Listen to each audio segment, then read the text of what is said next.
Ladies and gentlemen, boys and girls, children of all ages, this is Hopeful Chewbacca at the Church of Chewbacca, and today we're going to go over the National League Central's future star cards from the Team Affinity programs. We're going to rank them 1 through 5 amongst each other. The way these rankings are going to work and the factors that are contributed to how they are ranked is their attributes, their quirks, if they play secondary positions, if they're a fielder, for pitchers, what type of pitch repertoire they have, as well as whether or not a batter is a switch hitter or a pitcher has a good windup. We're also only comparing them within the division. A quick disclaimer is I'm going to be using the rankings of Baseball Prospectus and Baseball America for where the prospects could possibly be ranked within the top 100. Also, I use MLB.com for where the player is ranked within their organization as a prospect. Also, guys, please hit that subscribe button so that we can continue to grow the channel as a community and a team. I really appreciate all your guys' support so far. Once you guys have done that, let's get into this list.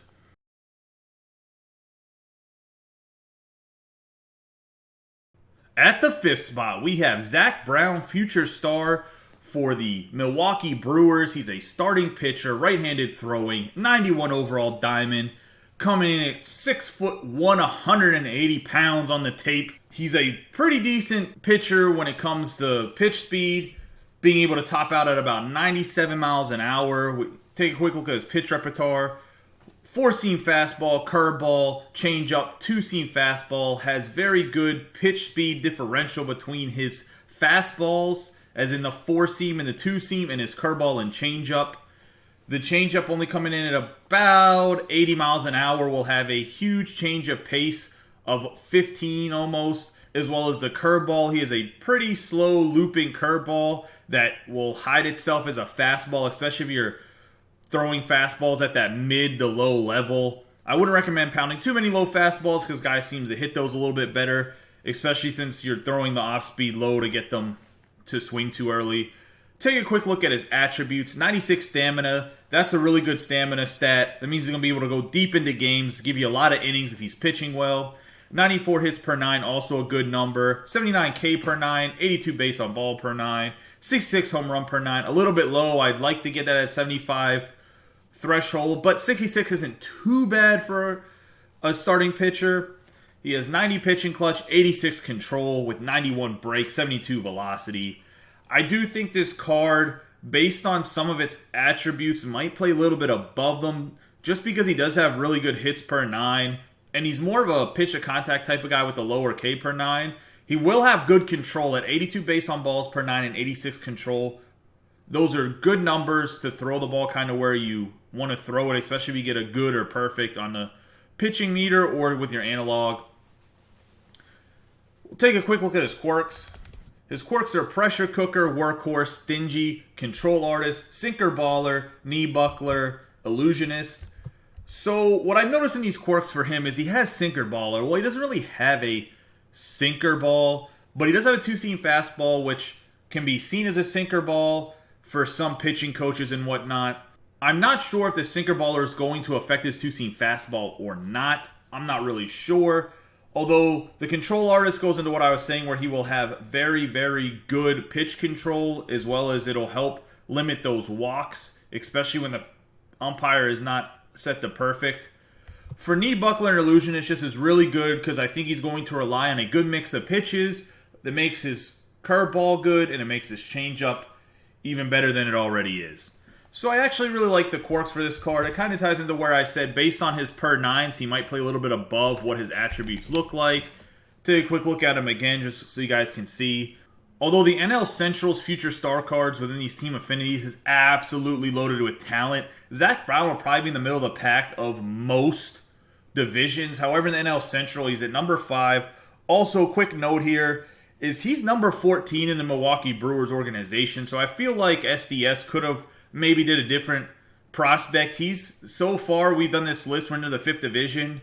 He is the second lowest compared to the Toronto Blue Jays shortstop that was the lowest so far. Almost everybody's at least been top 10 within their organization so far that we've done this. So the fact that he's a lower prospect makes me wonder why they chose Zack Brown rather than somebody else. But I'm not a huge fan of the Milwaukee Brewers, being that they smash the Pirates every single year, especially in Miller Park, and I actually don't like them that much. I'm personally not too familiar with their farm system. I just know from doing some research that Zack Brown's down that list. And obviously, if he's 14th within the Milwaukee Brewers, he's not top 100 in Baseball Prospectus or Baseball America, but he's number 5 on my list.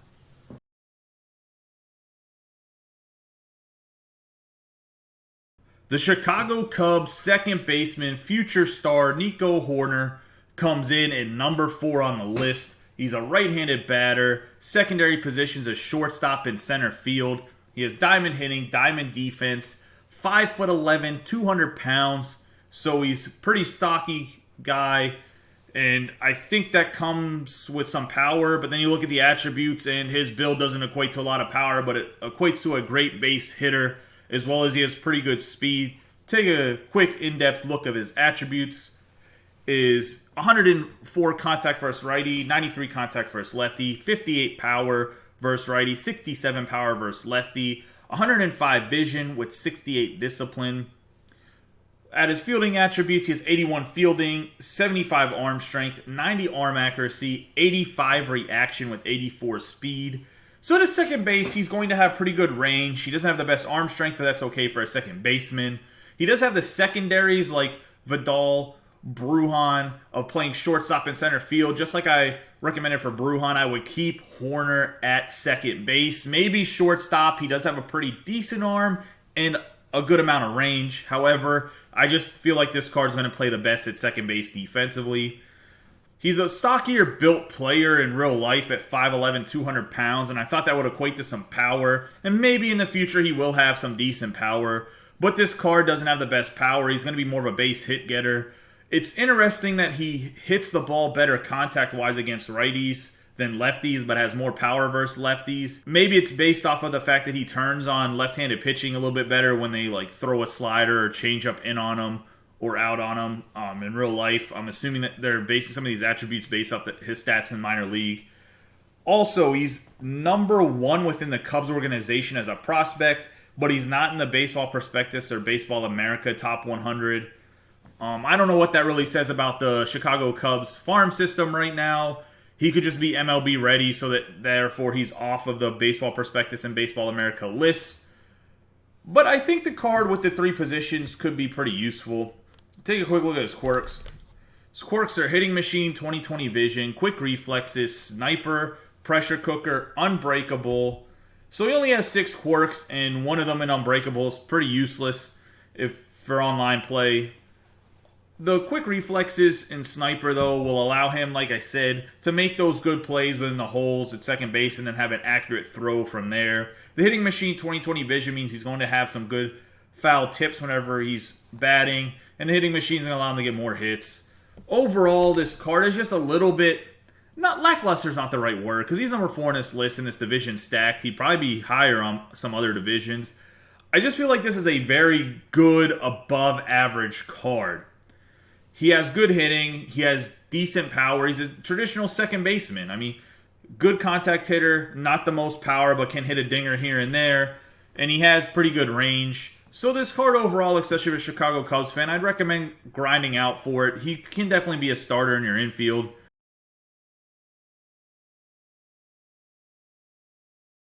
Well, it's unfortunate, and I'm not biased, so the Pirates could not go back-to-back when it comes to face of the franchise and then future star cards. However, coming in at number 3 is Ke'Bryan Hayes, 95 overall, third baseman, future star card for the Pittsburgh Pirates. Right-handed batting, right-handed throwing, diamond hitting, diamond defense. He's a thick boy at 6'1", 210 pounds. He's from Texas.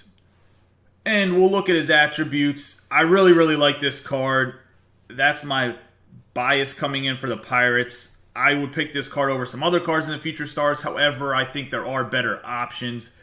But we'll go with the 97 contact versus righty, 89 contact versus lefty, 72 power versus righty, 73 power versus lefty with 85 vision, 93 contact, and 95 clutch.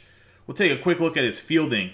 This is one of the best fielding cards in the entire video game. 98 fielding, 92 arm strength, 90 arm accuracy, 99 reaction with 83 speed. So 83 speed at third base is absolutely ridiculous. He has the 99 reaction and 98 fielding. He's pretty much as much of a vacuum cleaner as you can get at third base. He has a good arm with 92 arm strength and 90 arm accuracy. This card makes Nolan Arenado look like he shouldn't be a Gold Glover, especially because they're both in the National League defensively. However, this Hayes card is actually missing some hitting attributes that I'd like to see, especially from a third baseman. He does not have as much power as I would like. However, he does have good contact and vision. So if you want to put him in that like 7 or 8 spot and use him as a defensive lockdown third baseman, great card to have. I wouldn't use him as like a pinch hitter because he just doesn't have the power, and for pinch hitters I like to see power, so he's not really a bench bat, but he could be a late game defensive sub, and he can still handle the stick pretty well. With that being said, he has a very smooth swing. It's not super glitchy, but it's not a bad swing either. Take a quick look at his quirks. His quirks are hitting machine, 20/20 vision, walker, soft hands, quick reflexes, cannon, sniper, pressure cooker, unbreakable, and bunt master. I don't know how many drag bunts or sacrifice bunting you're going to do with him. He does have 83 speed, so he can run pretty fast. Obviously, he has all 4 of the major fielding quirks with the soft hands, quick reflexes, cannon, and sniper. And then for batting, he does have walker, 20/20 vision, so he's going to be a hard at bat to strike out, which is pretty important, especially at higher difficulties. He does have hitting machine, so he should excel some base hits. Unfortunately, he doesn't have enough power to qualify for bomber, which is unfortunate. And that's pretty much just my bias. If you made him have a lot of power, he'd be like a 97 or 98 card, maybe 99 overall. And you just can't really have that. Hayes is coming in at number 3 on my list. He's number 2 in the Pirates organization, 63rd in Baseball Prospectus, 56 in Baseball America. So he's one of the higher rated prospects within Major League Baseball right now. But number 3.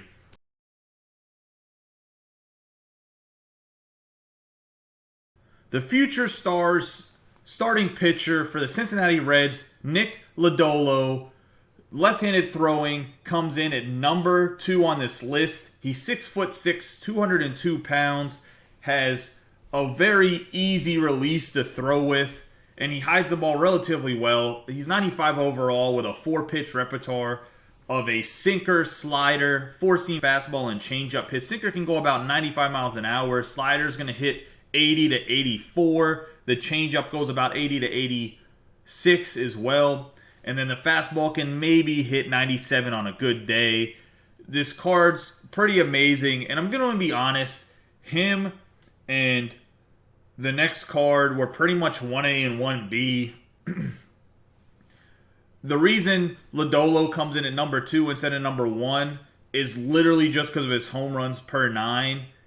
And the fact that the other player has a secondary position that you can move him to. If it wasn't for that, Lodolo would be number 1. But they're so close, 1A and 1B. I recommend getting both of the cards no matter what you do. They're like 2 of the top guys in this whole team affinity set. And you guys will probably realize that whenever we do the top 10 video. Take a quick look at Lodolo's attributes that are pretty amazing, if you ask me. 97 stamina, so great stamina. 97 hit per 9, 100K per 9. 78 base on balls per 9, 72 home run per 9, so a little bit below that 75 threshold I like to see. He has 100 pitching clutch, 84 control with 83 velocity and 90 break. So overall, this card is one of the best pitchers in the game right now across the board with his per 9s.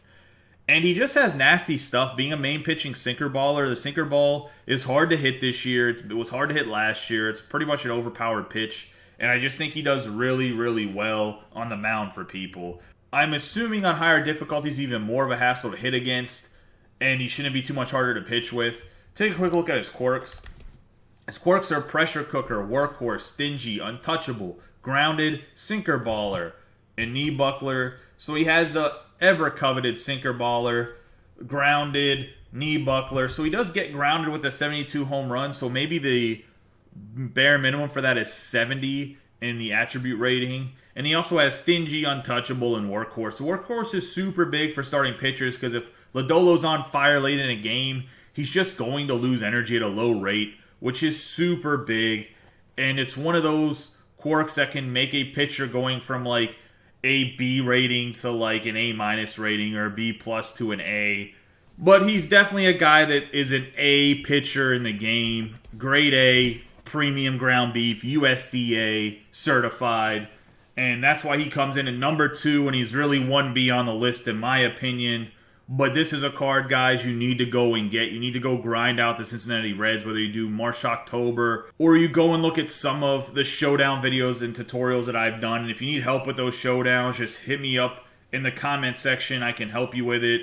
Or send me a DM on Twitter or on PlayStation Network, and I'll try to help you guys personally through it based on like drafting and whatnot, because this card is a must-have.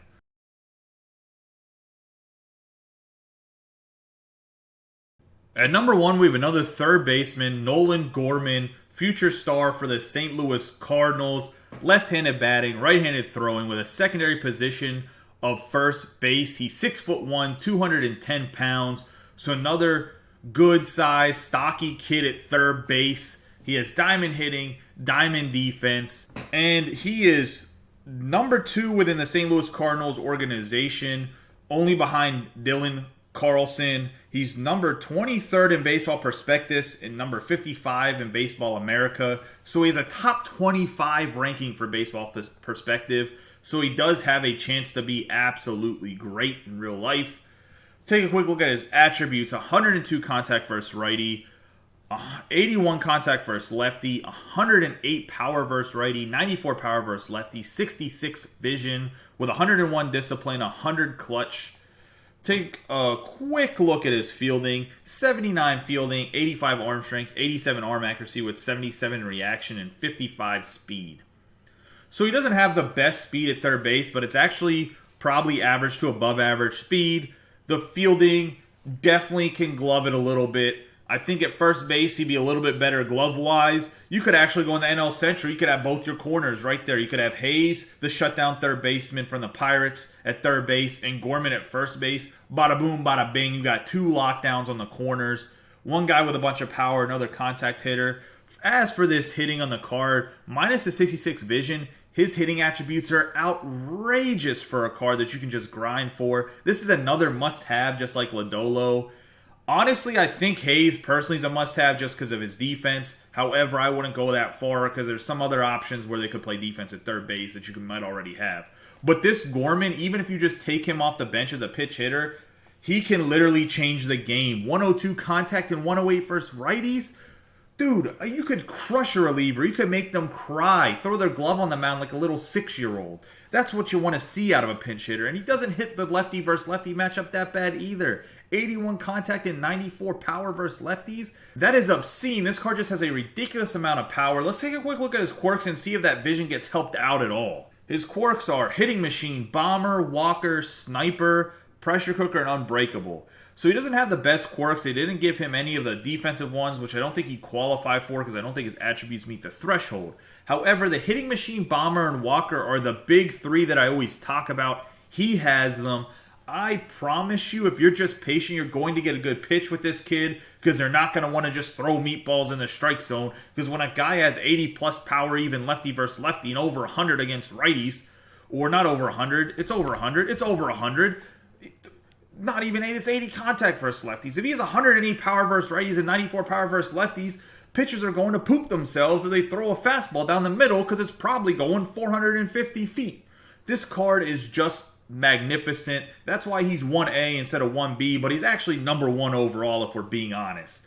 Guys, this is another one. I understand the Cardinals had a pretty dookie face of the franchise in Yadier Molina. Although he's one of the best catchers in the history of baseball, he does not have a good face of the franchise card. So you probably, unless you're an Arizona Cardinals fan, did not really grind for it. I'm telling you right now, it's worth doing the showdowns March to October to unlock this Nolan Gorman. Also, the Cardinals are a super storied franchise, so you're going to see like a Stan Musial or somebody that is great down the line on these team affinities. So the Cardinals are just a team you want to do anyways. I would 100% go out and get this card. Guys, that wraps up the list. We have the 1 through 5, Nolan Gorman coming in at number 1.